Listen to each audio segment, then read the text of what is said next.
ఖండిస్తున్నాను.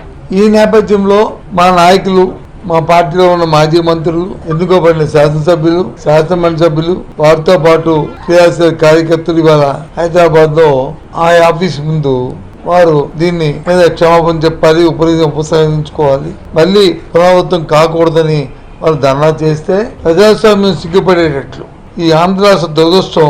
రాష్ట్ర ముఖ్యమంత్రి, వారి తనయుడు, ఉప ముఖ్యమంత్రి వారి కన్నులు చూస్తే చాలా శోచనీయం. ఖండిస్తున్నాం ప్రజాస్వామ్యం మీద వచ్చి యుద్ధం అంటారు. ఏం చంద్రబాబు నాయుడు గారు వారు మాట్లాడిన పలుకుల ముందు మీరు ఖండించవలసిన ఆవశ్యకత ప్రజాస్వామ్యం ఉందా లేదా? మీరు నిజంగా సాంప్రదాయాన్ని మీరు గౌరవించే వాళ్ళైతే అంటే నా ఇంట్లోకి వస్తూ ఒకటి, పడింట్లోకి ఒకటి, పక్కింట్లోకి వస్తూ ఒకట ఏమిటి మీ ద్వంద్వైఖరి? అన్న మాటలు అన్నిటిగా ఆపాదించుకొని లేనిపోయిన సృష్టించి మీరు మీ కుటుంబ సభ్యులు ఎంత హంగామా చేశారో ఈ రాష్ట్ర ప్రజలు చూశారు కదా. దాన్ని ఎవరు సమర్థించలేదు కదా.